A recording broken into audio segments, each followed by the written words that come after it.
திமுக காரங்க ஆராசா அவர்கள் போன்றவர்கள் நிறைய பேர் விமர்சனம் பண்ணிட்டாங்க. இப்போ திமுக விசிக அந்த மாதிரி அடிதடி நடந்துருச்சு. திமுக விசிக உறவுல என்ன நடக்குது, ஏன் அடிதடி நடக்குது? இல்லை, திமுக விசிகாவை பொறுத்த வரைக்கும் இந்த தேர்தலுக்கு முன்னாடி இருந்தே ஒரு பெருசாக அவங்களுக்குள்ள ஒரு ஜெல்லாகாமே தான் போச்சு. ஆட்சி அதிகாரத்தில் பங்கு தர்றோம், இவங்க ஆதரவு கொடுங்கன்னு கேட்குறாங்க. ஓகேன்னு சொல்லிட்டு கூட்டணி கட்சி தலைவர்கள்ட்ட நட்போட பேசிட்டு தான் வெளியில் வர்றாங்க. சொல்லிட்டு வெளியில் வர்றாங்க, வந்து இந்த இன்னொரு கட்சியில் சேர்றாங்க, அமைச்சராக இருக்கிறாங்க. இது போயிட்டுருக்கு.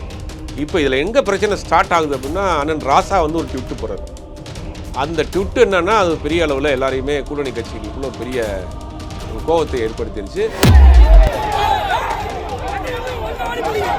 அப்புறம் பெரம்பலூர் மாவட்ட குன்னூத்தில் அந்த ராசா அவர்களை எதிர்த்து ஒரு ஆர்ப்பாட்டத்தை நடத்துகிறாங்க விசிகாவில் இருந்து. ஆர்ப்பாட்டத்துக்கு ஏற்பாடு நடந்துகிட்டு இருக்கப்போ அங்கே அந்த பக்கம் வந்த திமுக தொண்டர்களுக்கும் இவங்களுக்கும் ஒரு வாய் தகராறாகி அப்புறம் கை கலப்பாயிருச்சு. ஒட்டுமொத்தமாக திமுகவை காலி பண்ணணும்னு நினைக்கக்கூடிய ஆள் யாருன்னா, திமுகக்குள்ள இருக்கக்கூடிய சில இரண்டாம் கட்ட பண்ணையார் தளத்தில் உள்ள ஆட்கள் தான் அந்த வேலையை செஞ்சுக்கிட்டு இருக்காங்க. அது எல்லா தளத்திலையும் இருக்குது. திமுக கடைசி வரைக்கும் விசிக அதிகாரத்துக்கு வருவதை திமுக விரும்பவே இல்லை. இது உண்மையா? விசிக அதிகாரத்துக்கு வர திமுக விரும்பலையா? இல்லை, விசிக அதிகாரத்துக்கு வர திமுக விரும்ப எந்த கட்சியுமே விரும்பாது. எந்த திமுகவாக இருக்கட்டும் அதிமுகவாக இருக்கட்டும், அவர்கள் வந்து கூட்டணி ஆட்சியை தமிழ்நாட்டில் 50 வருஷமாக பார்த்ததே இல்லை. திருமாவளவன் அவர்கள் சொல்லியிருந்தாங்க, நான் வந்து வெளியேருந்து ஆதரவு தரதை அண்ணன் ஸ்டாலின்கிட்ட சொல்லிட்டு தான் வந்தேன். ஆனால் அமைச்சரவை பங்கேற்கும் போது அண்ணன் ஸ்டாலினிடம் சொல்ல முடியாத நிலைமை ஏற்பட்டுருச்சு, அதனால தான் சொல்லலை. இல்லை, அதாவது கம்யூனிகேஷன் ப்ராப்ளமாக இருந்திருக்கலாம், ஏற்றுட்டு சொல்லியிருக்கலாம் இருக்கும். அது விசிகாங்கிறது ஒரு கட்சிங்க. அது அப்போ அந்த கட்சி கூடி முடிவெடுத்து ஒரு கூட்டணிக்குள்ளே நம்ம போகிறோம் அப்படிங்கிறது வந்து அவங்க முடிவெடுக்க வேண்டிய விஷயம். தனிப்பட்ட முறையில் வீடியோ பேசி கூட போடுறாரு, இந்த பிரச்சனை நடந்திருக்கு, ஆராசா தம்பி இந்த மாதிரி பண்ணாரு, இவ்வளோ இது இருக்குது. ஆனால் விசிக தோழர்கள் யாருமே இது பண்ணாதீங்க, பிரச்சனைகளை எதிர்கொள்ளுங்க, மற்றபடி எதுக்குமே பெரிய அளவு ரியாக்ட் பண்ணிக்காதீங்க, அந்த அளவுக்கு சொல்கிறாரு.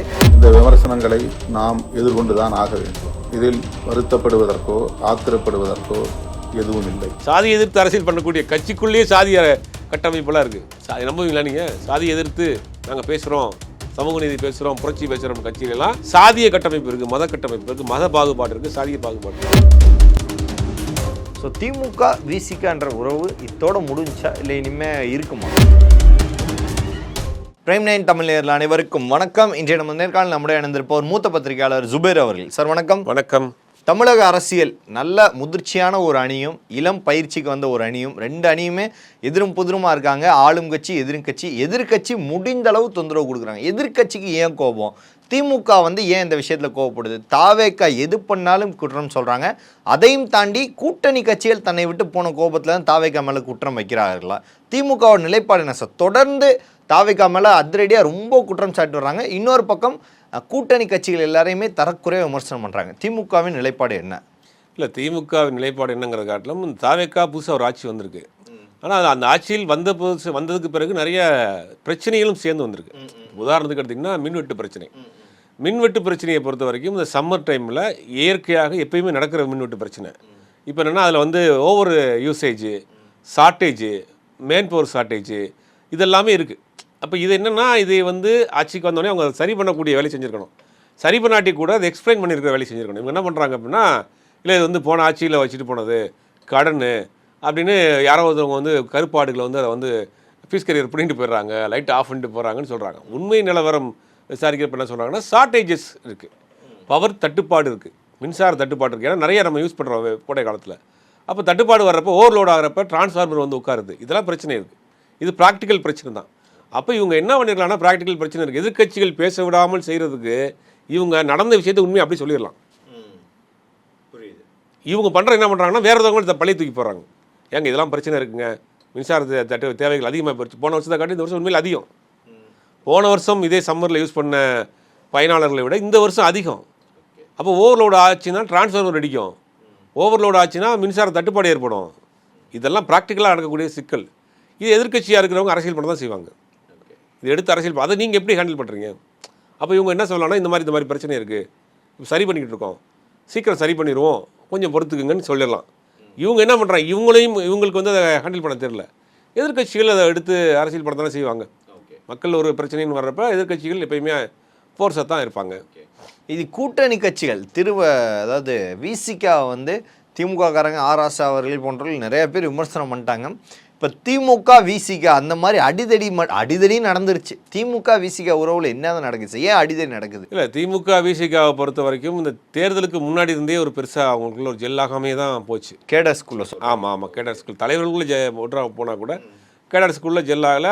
அவர் திருமாவளவன் கூட ஒரு 4-5 தொகுதிகளுக்கு மட்டும்தான் செல்கடாக பிரச்சாரத்துக்கு போனார், பெருசாக பிரச்சாரத்துக்கும் போகல. அப்போ அந்த தொகுதி பங்கீட்டுலேயே அவங்களுக்குள்ள ஒரு சின்ன சிக்கல் வந்துருச்சு. தேமுதிகவுக்கு 10 சீட் கொடுத்தாங்க, எங்களுக்கு 8 சீட் கொடுத்துட்டாங்க அப்படிங்கிற தொண்டர்கள் மத்தியில் ஒரு பெரிய ஒரு வருத்தம் இருக்குது. ஏன்னா 2017 கூட்டணியில் தொடரக்கூடிய ஒரு கட்சிக்கு நீங்கள் கம்மியாக கொடுத்துட்டு நேற்று வந்த கட்சிக்கு அதிகமாக கொடுத்தீங்கன்னா ஒரு இயற்கையாகவே ஒரு பிரச்சனை கோவம் வரத்தான் செய்யும். அது தேர்தலுக்கு முன்னாடி வந்துருச்சு. தேர்தல் முடிவுகளுமே உங்களுக்கு நம்ம நினச்சி பார்த்த மாதிரி வரல. அப்போ விசிகாவினுடைய நிலைப்பாடு அப்படிங்கிறது ஆட்சி அதிகாரத்தில் பங்கு அப்படிங்கிறது அவங்களுடைய நீண்ட நாள் நிலைப்பாடு, நீண்ட நாள் கோரிக்கை. இந்த தேர்தலுக்கு முன்னாடி கூட அவங்கள்ட்ட கேட்குறாங்க பத்திரிகையாளர்கிட்ட, நீங்கள் ஆட்சி அதிகாரத்தில் பங்குங்கிற கோஷத்தை இப்போ எழுப்புவீங்களா, திமுக கூட்டணிக்குள் எழுப்புவீங்களான்னு கேட்டால் இப்போ அதுக்கான தேவை இல்லை, தேவை வருகிற பட்சத்தில் நாங்கள் கேட்போம்ட்டார். அப்போ அவங்களுடைய நிலைப்பாடு என்னன்னா தேவையறிந்து நாங்கள் அதை அந்த கோஷத்தை எழுப்புவோம்னாரு. இப்போ அதுக்கான காலம் அமைஞ்சிருக்கு. ஆட்சி அதிகாரத்தில் பங்கு தர்றோம், எங்கள் ஆதரவு கொடுங்கன்னு கேட்குறாங்க. ஓகேன்னு சொல்லிட்டு கூட்டணி கட்சி தலைவர்கள்ட்ட நட்போட பேசிட்டு தான் வெளியில் வர்றாங்க. சொல்லிட்டு வெளியில் வர்றாங்க, இந்த இன்னொரு கட்சியில் சேர்றாங்க, அமைச்சராக இருக்கிறாங்க. இது போயிட்டுருக்கு. இப்போ இதில் எங்கே பிரச்சனை ஸ்டார்ட் ஆகுது அப்படின்னா, அண்ணன் ராசா ஒரு ட்விட்டு போடுறாரு. அந்த ட்விட்டு என்னன்னா அது பெரிய அளவில் எல்லாரையுமே கூட்டணி கட்சிகளுக்குள்ள ஒரு பெரிய ஒரு கோபத்தை ஏற்படுத்திடுச்சு. மாற்றி 2 பேரும் சோசியல் மீடியாவில் சண்டையும் ஆயிடுச்சு. அப்புறம் அந்த ட்விட்டை எடுத்துட்டார். அவர் எடுத்துட்டாலும் கூட அந்த கோபங்கிறது அப்படி தொடர் கதையாக போகுது. அப்புறம் பெரம்பலூர் மாவட்டம் குன்னூத்தில் அந்த ராசா அவர்களை எதிர்த்து ஒரு ஆர்ப்பாட்டத்தை நடத்துகிறாங்க விசிகாவிலேருந்து. ஆர்ப்பாட்டத்துக்கு ஏற்பாடு நடந்துகிட்டு இருக்கப்போ அங்கே அந்த பக்கம் வந்த திமுக தொண்டர்களுக்கும் இவங்களுக்கும் ஒரு வாய் தகராறாகி அப்புறம் கைகலப்பாயிருச்சு. இது இந்த அளவுக்கு போகுமாங்கிறது தெரியல. ஏன்னா 3 மாதத்துக்கு முன்னாடி வரைக்கும் அவங்க எப்படி இருந்தாங்க, ஒரே களத்தில் வேலை பார்த்துக்கிட்டு இருந்தாங்க. இன்றைக்கி ஒரே களத்தில் சண்டை போடக்கூடிய அளவுக்கு இன்றைக்கி பதவி பணம் அப்படிங்கிற விஷயங்கள்லாம் ஒரு பெரிய ரோல் பண்ணி விட்ருக்கு. திமுக காரனுக்கு உண்டான குணமே அதான். இப்போ பதவி இல்லைன்றோட அவனோட ஒரிஜினல் குணம் எல்லாம் வெளியே வந்துருச்சு. கடைசி வரைக்கும் விசிக அதிகாரத்துக்கு வருவதை திமுக விரும்பவே இல்லை. இது உண்மையா? விசிக அதிகாரத்துக்கு வர திமுக விரும்பலையா? இல்லை, விசிக அதிகாரத்துக்கு வர திமுக விரும்ப எந்த கட்சியுமே விரும்பாது. எந்த திமுகவாக இருக்கட்டும் அதிமுகவாக இருக்கட்டும், அவர்கள் கூட்டணி ஆட்சியை தமிழ்நாட்டில் 50 வருஷமாக பார்த்ததே இல்லை. அந்த மாதிரியான சூழ்நிலையும் வந்ததில்லை. கூட்டணி கட்சிகளுக்கு சீட் கொடுப்பாங்க. இப்போ 2006 திமுக 100 தொகுதிக்கு 96 தொகுதிலாம் ஜெயிக்கிறாங்க. இருந்தாலுமே அன்றைக்கி இருக்கக்கூடிய பாமக மற்ற கட்சியில் வெளியிலிருந்து ஆதரவு கொடுத்தாங்களே வெளியே கூட்டணிக்குள்ளே கொண்டு வரல, அமைச்சரவையில் இடம் கொடுக்கல. அப்போ தமிழ்நாட்டை பொறுத்த வரைக்கும் இந்த கூட்டணி ஆட்சிங்கிறது நம்ம பார்த்துடாத ஒரு விஷயம். 2 கட்சியிலுமே அதுக்கு இடம் கொடுக்காம தான் வச்சுருந்தாங்க. அது யாருமே முதல் முறையாக அந்த பிம்பம் உடஞ்சிருக்கு. நீ யார் தேர்தலை சந்திச்சாலும் கூட்டணி ஆட்சிங்கிற முடிவுக்கு போக வேண்டிய கட்டாயத்தை வந்திருப்பாங்க. இதெல்லாம் அவங்களுக்கு ஒரு சிக்கலை ஏற்படுத்தும்ல. திமுகவுக்கு மட்டும் சொல்ல, அதிமுகவுக்கும் சேர்த்து சொல்கிறேன். இனிமேல் வரக்கூடிய நாட்களில் அவங்க டிமாண்ட் பண்ணுவாங்க, கூட்டணி கட்சியில் எங்களுக்கு ஆட்சியில் பங்கு கொடுங்க, இவ்வளோ சீட் கொடுங்க, இல்லை அவர் கொடுக்க ரெடியாக இருக்கிறாருங்கிற மாதிரியான ஒரு பிரச்சனை வர்றப்ப இது வரைக்கும் வச்சுருந்த அந்த பிம்பம் உடஞ்சிருக்குல்ல. மைனாரிட்டி கவர்மெண்ட்டுன்னு இருந்தப்பையும் கூட அவங்க கூட்டணியில் பங்கு கொடுக்கல, ஆட்சியில் பங்கு கொடுக்கல. 2006 2011. ஆனால் அதே மாதிரி இனிமேல் வருமாங்கிறது சந்தேகம். இப்போ அது வாய்ப்பு இல்லை, கூட்டணி ஆட்சி நடத்தி பார்த்துட்டாங்க. ஆனால் இதில் என்னென்னா இது ஒரு மாடல் இருக்குது. இந்த கூட்டணி ஆட்சிக்கான ஒரு மாடல் நடந்துகிட்டு இருக்குது. இந்த மாடல் எவ்வளோ சக்ஸஸாக இருக்கும் அப்படிங்கிறத ரன் பண்ணி போகிறப்ப தான் தெரியும். ஏன்னா கூட்டணிக்குள்ளே இருக்க பல்வேறு கருத்து வேறுபாடுகள் உள்ள கட்சிகள் உள்ளே இருக்குது. விசிகா உள்ளே இருக்குது, கம்யூனிஸ்டில் வெளியிருந்து ஆதரவு கொடுக்குறாங்க, ஐஎம்எல் இருக்குது, காங்கிரஸ் இருக்குது. இவங்கெல்லாம் இந்த அரசாங்கம் எடுக்கக்கூடிய அத்தனை முடிவுகளும் கட்டுப்படுவாங்களா, இல்லை சில உரிமைகள் சார்ந்த பிரச்சனைகளுக்கு குரல் கொடுப்பாங்களா, இந்த கூட்டணி தொடருமா அப்படிங்கிறதெல்லாம் இருக்குல்ல. கூட்டணி ஆட்சி எப்படி சக்ஸஸ்ஃபுல்லாக கொண்டு போகிறாங்கிறத பார்த்துக்கிட்டு தான் அடுத்தடுத்து நடைபெறதுக்கான வாய்ப்பு இருக்குது. திருமாவளவன் அவர்கள் சொல்லியிருந்தாங்க, நான் வெளியேருந்து ஆதரவு தரதை அண்ணன் ஸ்டாலின்கிட்ட சொல்லிட்டு தான் வந்தேன், ஆனால் அமைச்சரவை பங்கேற்கும் போது அண்ணன் ஸ்டாலினிடம் சொல்ல முடியாத நிலைமை ஏற்பட்டுச்சு, அதனால தான் சொல்லலை. அது என்ன நிலைமை? ஏன்னா வெளியேருந்து பங்கேற்புன்றதை சொல்லிட்டு வரும்போது அமைச்சரவை பங்கேற்பு மட்டும் ஸ்டாலின் அவர்கள்ட்ட சொல்லாமல் வந்தது ஏன்? இல்லை, அதாவது கம்யூனிகேஷன் ப்ராப்ளமாக இருந்திருக்கலாம், ஏற்றுட்டு சொல்லியிருக்கலான்னு இருக்கோம். அது விசிகாங்கிறது ஒரு கட்சிங்க. அது விசிகாங்கிறது ஒரு கட்சி, அதுக்கு தொண்டர் இருக்காங்க, தொண்டர்களுடைய மனநிலை இருக்குது, தொண்டர்களுடைய விருப்பம் இருக்குது, ஆசை இருக்குது. இதே ஒரு தலைவர்கிட்ட சொல்கிறப்ப நீங்கள் ஆட்சி அதிகாரத்தில் பங்கு வேணும், அமைச்சரவையில் பங்கு பெறணும்னு பெரும்பாலான தொண்டர்கள் அங்கே விரும்புகிறாங்க. அப்போ அந்த கட்சி கூடி முடிவெடுத்து ஒரு கூட்டணிக்குள்ளே நம்ம போகிறோம் அப்படிங்கிறது அவங்க முடிவெடுக்க வேண்டிய விஷயம். ஆனால் இவர் மரியாதையாக என்ன சொல்கிறாருன்னா, நம்ம அந்த கூட்டணியிலேருந்து வெற்றி பெற்றிருக்கோம், அந்த மரியாதைக்காக அந்த கட்சியினுடைய கூட்டணியினுடைய தலைவராக இருந்துக்கார். அப்போ அந்த நாகரிகமாக அதை சொல்லிட்டு வரணும்னு பார்க்குறாரு. இதே மாதிரி தான் அதிமுக கூட கூட்டிகிட்டு இருந்தாங்க விசிகா. அதிமுக கூட கூட்டணியில் இருக்கிறப்ப அந்த அம்மா ஜெயலலிதா விட்டு வெளியே வர்றாங்க. வெளியில் வந்து திமுக கூட்டணிக்கு போகிறப்ப சொல்லிட்டு வந்தார். இவர் வந்து சொல்லிட்டு இருந்தார். அதனால தான் வந்து தம்பி திருமாவளவன் எங்கிருந்தாலும் நல்லா இருக்கணும்னாங்க. ஜெயலலிதாவே ரொம்ப பெருந்தன்மையாக பாராட்டிய ஒரு தலைவர். அதனால தான் கடைசி வரைக்கும் என்ன பண்ணுவாங்கன்னா அவங்க விமர்சனமே பண்ண மாட்டாங்க. திருமாவளவன் விமர்சனம், ஏன்னா நாகரீகமான ஒரு அரசியல் பண்ணுறாங்க. அந்த கூட்டணியில் இருக்கிறாங்க, அந்த கூட்டணியிலேருந்து வெளியில் வர்றாரு, வேற ஒரு கூட்டணிக்கு போகிறாரு. ஜெயலலிதா போய் சொல்கிறாங்க, இந்த மாதிரி நான் வேற ஒரு கூட்டணிக்கு போகிறோமா, உங்கள்கிட்ட நான் சொல்லிட்டு போகணும் வந்தேன்னு. அப்போ அவங்க சொன்னாங்களாம், என்கிட்ட கூட இருந்தவங்க யாருமே சொல்லிட்டு போனதில்லை இது வரைக்கும், நீங்கள் நாகரீகமாக சொல்லிட்டு வர்றீங்க. அது இவர் ஸ்டாலின்ட்ட மட்டும் அந்த நாகரீகத்தை கடைப்பிடிக்கல, ஜெயலலிதாட்டே அந்த நாகரீகத்தை கடைப்பிடிச்சார். அதனால தான் கடைசி வரைக்கும் ஜெயலலிதா அவர்கள் அவர் ரொம்ப விமர்சனமே பண்ணலை. தம்பி திருமாவளவன் அப்படிம்பாங்க. அந்த ஒரு நாகரீக அரசியல் தமிழ்நாட்டில் செஞ்சுக்கிட்டு இருக்காரு. இப்பயும் காங்கிரஸை விட ஒரு நாகரீகமான ஒரு அரசியல் திமுக செஞ்சுட்டு இருக்காரு. அதான் பார்க்கணும். காங்கிரஸ் சொல்லாமலாம் கூட போயிட்டாங்க. ஆனால் விசிகாவை பொறுத்த வரைக்கும் 2 முறை டிஸ்கஸ் பண்ணிவிட்டு அவர்கிட்ட சொல்லிவிட்டு அதுக்கு பிறகு தான் ஒரு நாகரீகமான முறையில் வெளியே வந்தாங்க. 2ஆம் கட்ட தலைவர்கள் அங்கே வந்து ஒரு பெரிய சிக்கல் திமுகவுக்கு. திமுகவில் மொத்தமாக அத்தனையும் நீங்கள் கலைச்சிடணும். அத்தனை பிரச்சனையுமே 2ஆம் கட்ட தலைவர்கள்லாம் நீங்கள் மாவட்ட செயலாளர் இருந்து, ஒன்றிய செயலாளர் இருந்து, பொதுச் செயலாளர் இருந்து, கட்டமைப்பு எல்லாம் உள்ளுக்குள்ளே பழமைவாத கட்டமைப்புகளாக இருக்குது. அந்த பழமைவாத கட்டமைப்பு மொத்தமாக காலி பண்ணிவிட்டு மொத்தம் பேசக்கூடிய கட்சியிலேயுமா எல்லா கட்சியிலையும் பேசுவாங்க. எல்லா கட்சியிலையும் அந்த கட்டமைப்பு இருக்குங்க. நம்ம சொன்னால் நீங்கள் ஆச்சரியப்படுவீங்க. சாதி எதிர்த்து அரசியல் பண்ணக்கூடிய கட்சிக்குள்ளேயே சாதிய கட்டமைப்பெல்லாம் இருக்குது.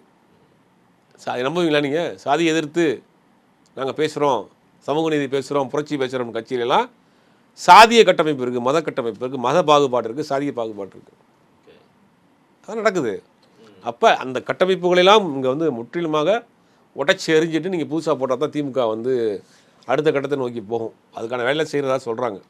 எந்த அளவுக்கு போகுதுன்னு தெரியல. விசிகாவை பொறுத்த வரைக்கும், திருமாவளவனை பொறுத்த வரைக்கும் ஒரு நாகரிக அரசியலை தொடர்ந்து தமிழ்நாட்டில் செஞ்சுக்கிட்டு இருக்காரு. இப்பயும் அந்த கூட்டணியில் இருக்கிறாரு. சொல்லிவிட்டு நாகரிகமாக அவர் சொல்லிவிட்டு வெளியில் வந்திருக்கிறாரு. அப்புறம் அவங்க கட்சியினுடைய தொண்டர்களுடைய முடிவு, அதை நோக்கி இவங்க ஒரு அரசியல் கருத்துக்கு போயிருக்காங்க. ஓகே, திருமாவளவன் அவர்கள் சொல்கிறாரு, ஒரு ப்ரெஸ் மீட் கொடுக்குறாரு.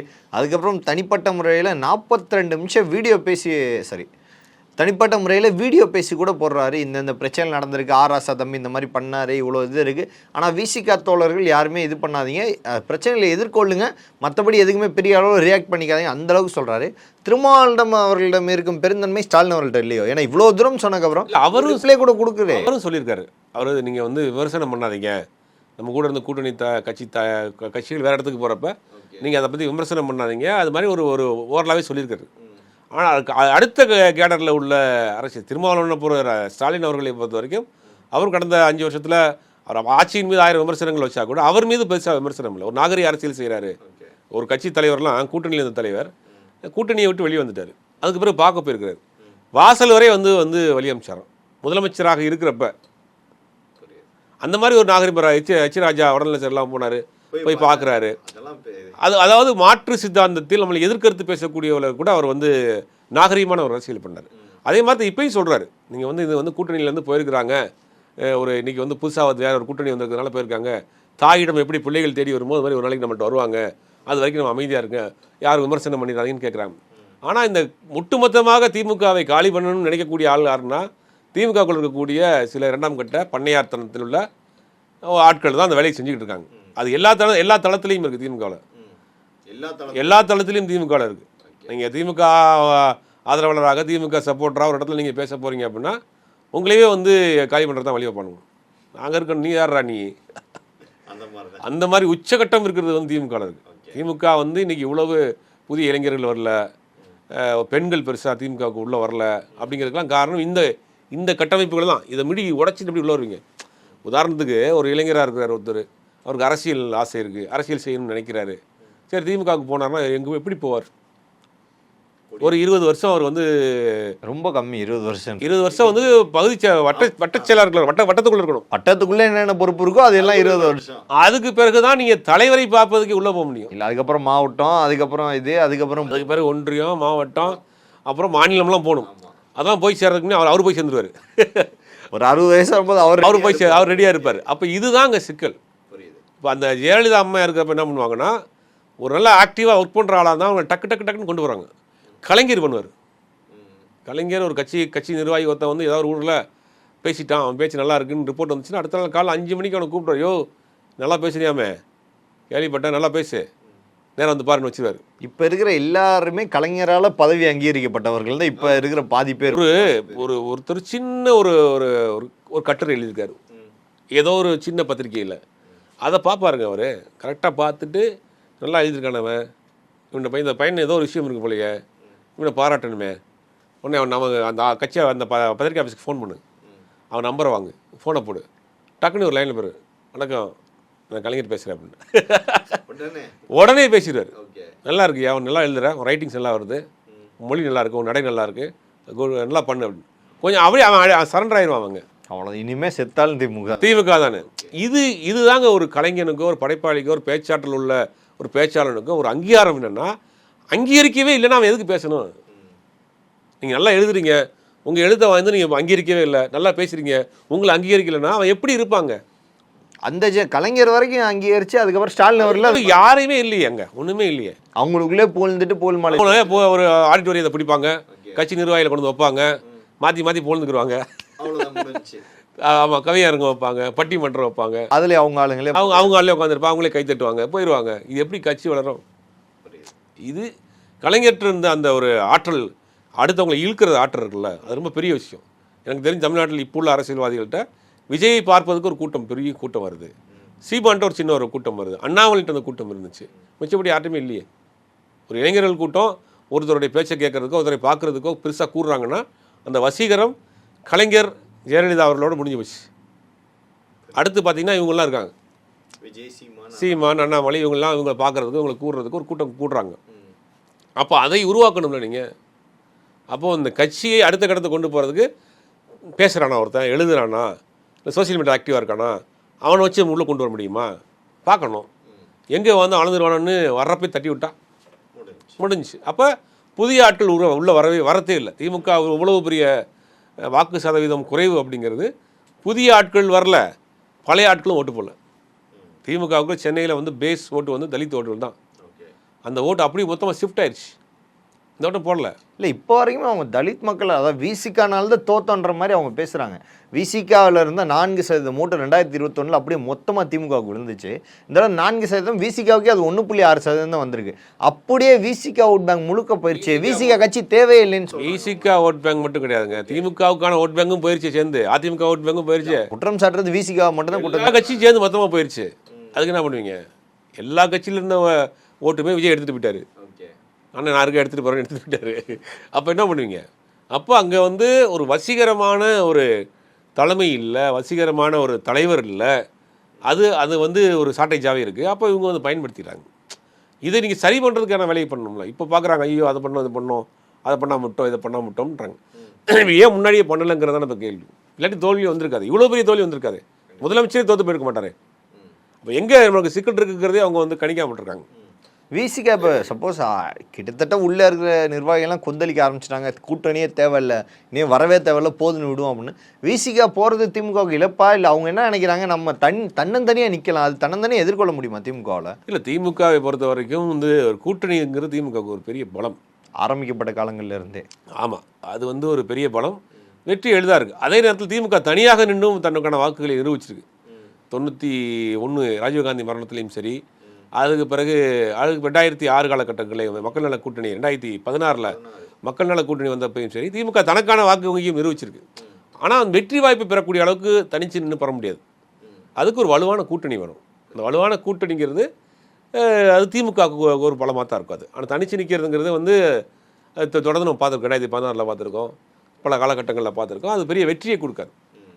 ஸோ திமுக விசிகான்ற உறவு இத்தோட முடிஞ்சா இல்லை இனிமேல் இருக்குமா? இல்லைங்க, அது அப்படிலாம் நம்ம ஒரு முடிவை வந்து எடுத்தோம் கவுத்தோம்னு சொல்லிட முடியாது. இப்போ 2 வருஷத்துக்கு முன்னாடி விஜய்ங்கிற ஒரு கட்சியே தமிழ்நாட்டில் தெரியாது. அவ்வளோ ஏன் 2 மாதத்துக்கு முன்னாடி விசிகா வந்து தாவேகா கூட்டணிக்குள்ளே போய் அமைச்சராகவான்னு யாரும் நினச்சி பார்த்துறீங்களா? யாருமே நினச்சி சரி விஜய் வெற்றி பெற்றுவார்னு யாரும் நினச்சிட்டாங்களா?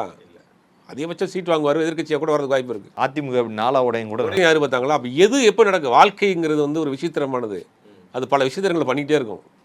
அரசியல் அதை வேறு விசித்திரமானது, ஒவ்வொரு நாளும் ஒரு விசித்திரத்தை பண்ண பேசியிருக்க நேரத்தில் நடந்திருக்கும், அப்படியே மாறிடும். அப்போ இதெல்லாம் வந்து இப்போ விஜய் ஆட்சிக்கு ஆதரவு கொடுத்துருக்குறாங்க, இந்த கூட்டணியில் இருக்கிறாங்க, இந்த கட்சிக்கான ஒரு தனித்தன்மை இருக்குது.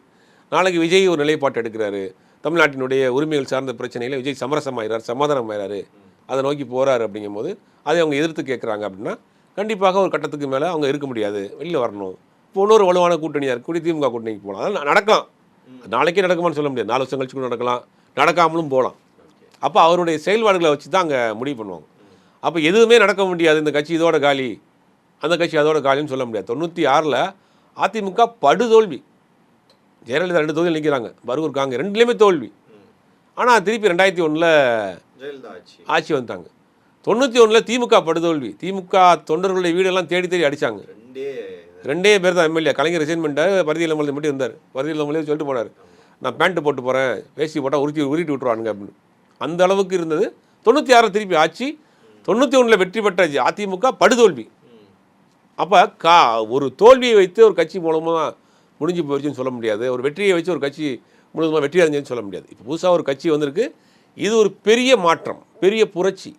2 பெரிய கட்சிகளையும், பெரிய 50 வருஷம் இருந்த கட்சிகளையும் வீழ்த்திட்டு ஒரு கட்சி புதுசாக வந்திருக்குங்கிறது ஒரு பெரிய ஒரு ஆச்சரியமான விஷயம். அதை தக்க வச்சுக்கிறாங்களா, அந்த வெற்றியை கொண்டு போகிறாங்களா, செயல்பாடுகள் எப்படி இருக்குங்கிறத அவருடைய செயல்பாடை வச்சு தான் தெரியும். கேடஸ்குள்ளே, அதாவது தொண்டர்கள் மத்தியில் ஐயுஎம்எல்லாக இருக்கட்டும், விசிகா இருக்கட்டும், திமுக இருக்கட்டும், ஒரு இப்போதைக்கு நெருப்பும் தண்ணியுமாக தான் இருக்கிறாங்க. 2மே ஒரு பக்கம் இருக்குது. ஆனால் அந்த லீடர்ஸ்குள்ளே காதர் மொய்தீன் அவர்களாக இருக்கட்டும், முக ஸ்டாலின் அவர்களாக இருக்கட்டும், திருமாவளவன், இவங்களாம் ஒற்றுமையாக இருக்காங்களா? இல்லை, அவங்களுக்குள்ள ஒரு நல்ல அண்டர்ஸ்டாண்டிங்கில் தான் இருக்கிறாங்க. ஏன்னா நீண்ட நாள் ட்ராவல் பண்ண ஒரு கூட்டணிங்க, ஒரு மாதத்துக்குள்ளே எப்படி அவங்க பிரிஞ்சு போவாங்க? இப்போ பல நிகழ்ச்சிகள் ஒன்றா கலந்துருக்காங்க, ஒரே கூட்டணியாக இருக்காங்க, ஒரே மாதத்தில் எப்படி அவங்க பகையாளி ஆவாங்க? அவங்களுக்குள்ளே நீங்கள் சூழ்நிலைக்காக நீங்கள் வெளியே போயிருக்கிறாங்க வெளியே, அந்த நட்பு மரியாதை அதெல்லாம் இருக்கத்தான் செய்யுது அவங்கள்ட்ட. அப்போ இந்த கூட்டணி எப்போ வேணால் சேரலாம், எப்போ வேணால் தொடரலாம். அது விஜயினுடைய ஆட்சியினுடைய செயல்பாடுகளை பொறுத்து. ஆட்சி ரொம்ப சூப்பராக ஒரு ஆட்சியை கொடுக்குறாரு, நேர்மையான ஆட்சியை கொடுக்குறாரு, மக்கள் விரும்புகிற ஆட்சியை கொடுக்குறாரு, சொன்னதெல்லாம் நிறைவேற்றிட்டு இருக்காரு, மக்கள் ஏகபத்தியமாக அவரை வரவேற்கிறாங்க. பாஜக அரசை எதிர்க்கிறாரு, பாஜக கொண்டு வரக்கூடிய திட்டங்களை கடுமையாக எதிர்க்கிறாரு, அதுக்காக போராடுறாரு. இந்த கூட்டணிலாம் சேர்ந்து அதில் இருக்கிறாங்கன்னா அந்த ஆட்சி ரொம்ப ஸ்மூத்தாகி போகும், நல்லாகி போகும். அதுக்கு ஏதாவது ஒரு விஷயங்கள் அவர் பணிஞ்சு போகிறாரு, உரிமைகள் சார்ந்த விஷயத்தில் விட்டு கொடுக்குறாரு அப்படின்னா அந்த கூட்டணிகளுக்குள்ளே எதிர்ப்பு வரும். இன்னைக்கு பிசிகா அந்த ரவிக்குமார் பேசியிருக்கிறாரு. பார்த்தீங்கன்னா இந்த ஆளுநரே ஆளுநர் துணைவேந்தர் நியமிக்கலாங்கலாம் சொல்கிறாரு. உயர்கல்வித்துறை அமைச்சர் பேசுகிறாரு, ஏன் பழைய மரபுகளை மாற்றக்கூடாது, முதலமைச்சர் தான் துணைவேந்தரை நியமிக்கணும், இது போராடி பெற்ற ஒரு உரிமை அப்படின்னு பேசுகிறாங்க. அப்போ இந்த மாதிரி விஷயத்தில் விஜயினுடைய நிலைப்பாடு என்ன? முதலமைச்சர் அவர் தான். இப்போ உயர்கல்வித்துறை அமைச்சர் ஒரு வார்த்தையை பயன்படுத்துகிறாரு. இதில் ஆளும் கட்சியாக இருக்கக்கூடிய தாவேக்காவினுடைய நிலைப்பாடு என்ன? இப்போ இது ஒரு முரண்பாடாக வரும். இதெல்லாம் எப்படி சரி செய்ய போகிறாங்க? இதெல்லாம் எப்படி ஒரு போல்டான, எப்படி ஜெயலலிதா அவர்கள் போல்டாக முடிவு எடுத்தாங்க. சில மாநிலம் சார்ந்த விஷயங்கள், உரிமை சார்ந்த விஷயங்களில் சமரசமாக மாட்டாங்க. கலைஞர் சில இடங்களில் சமரசமாக வந்துட்டார். அந்த மாதிரி ஒரு போல்டாக ஒரு டிசிஷன் எடுக்கிறாரா விஜய் அப்படிங்கிறத பொறுத்துன்னு தான் பார்க்கணும். திருமாவளவன் அவர்களை எதிர்த்து, இல்லை திருமாவளவன் அவர்கள் ஆதரிக்காமல் திமுகவுக்கு ஒரு கூட்டணிக்கு துரோகம் செஞ்சுட்டார் அப்படின்னு பனையூர் பாபு பேசுகிறாங்க. திருமாவளவன் அவர்கள் கட்சிக்குள்ளே இருக்கவங்களே பேசுகிறாங்க. திமுக அந்த மாதிரி யாருமே ஸ்டாலின் அவர்கள் ஏதோ பேசலை. பட் திருமாவளவன் அவர்கள் உள்ள கட்சிக்குள்ளே ஒரு சண்டை நடந்துட்டு தான் இருக்கா? ஆமாங்க, பதவிக்கு கிடைக்காதவர்கள் சிலர் கோவத்தில் வருத்தத்தில் இருக்க தான் செய்வாங்க. பதவி கிடைக்காதவங்க இருக்கத்தான் செய்யும், வருத்தம் இருக்கத்தானே செய்யும். நமக்கு நல்லா பெர்ஃபார்ம் பண்ணியிருக்கிறோம், நாங்கள் சீட் கொடுக்கல, நான் எனக்கு அதை வாங்கி கொடுத்துருக்கலாம், இதை வாங்கி கொடுத்துருக்கலாம்னு நினச்சிருக்கலாம். இல்லை என்னையே அவங்கள்ட்ட சொல்லி ஏதாவது ஒரு வாரியம் வாங்கி கொடுத்துருக்கலான்ட்டுலாம். ஒருத்தரெல்லாம் வாரியம் கேட்டு போகிறதாக கூட சொல்கிறாங்க. வாரியம் கேட்டதாக அவருக்கு இல்லைன்னு சொன்னப்பட்டதாக கூட தகவல் இருக்குது. அப்போ என்னென்னா எல்லாமே பதவி தான். இப்போ ஏன் இவ்வளோ நாளாக நீங்கள் ஏன் அந்த உங்களுடைய அறச்சீற்றம்லாம் ஏன் வரல, ஏன் வருது அப்படின்னா எல்லாத்துக்கும் ஒரு காரணம் தான். பல்வேறு அரசியல் கேள்விகளுக்கு பதில் தமைக்காக மிக்க நன்றி. வணக்கம்.